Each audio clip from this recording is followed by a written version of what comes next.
Ankleshwar ONGC overbridge પાસે વિરાટનગર તરફ જવાના રોડ ઉપર બાઇક ઉપર આવેલા બે ગઠિયાઓ ચાલતા પસાર થઈ રહેલી વૃદ્ધના ગળામાંથી 1.5 તોલાની સોનાની ચેન તોડી ફરાર થઈ જવા શહેર એ ડિવિઝન પોલીસે તપાસ હાથ ધરી છે।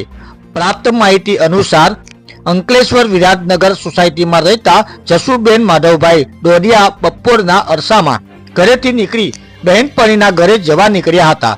તેઓ વચનામૃત સોસાયટી નજીકના રોડ ઉપરથી ચાલતા પસાર થઈ રહ્યા હતા। તે દરમિયાન બાઇક ઉપર આવેલા બે શખ્સો તેમના ગળામાં પહેરેલા 1.5 તોલાની ચેનની તોડી ફરાર થઈ ગયા હતા।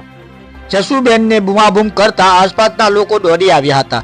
જોકે બંને ગઠિયાઓ ચેન તોડી બાઇક લઈ ફરાર થઈ ગયા હતા। આ અંગેની જાણ શહેર એ ડિવિઝન પોલીસે થતા પોલીસના કાફલો સાથે ડીવાયએસપી ડોક્ટર કુશુલ ઓઝા દોડી આવ્યા હતા। સાથે ભરૂચ એલસીબી અને એસઓજીની ટીમ પણ સ્થળ પર આવી પહોંચી તપાસ હાથ ધરી હતી।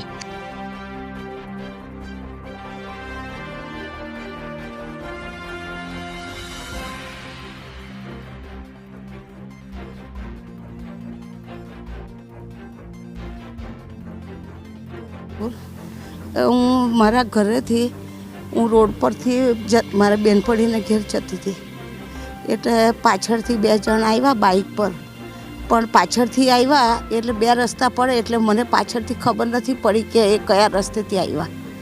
એટલે એણે મેં છત્રી ગળામાં ઓઢેલી હતી એટલે મારી છત્રી ઊંચી કરીને એમણે ગળે હાથ માર્યો એટલે મને ખબર પડી કે આ ભારે હાથ લાગ્યો એટલે આ કોઈ પુરુષનો હાથ છે।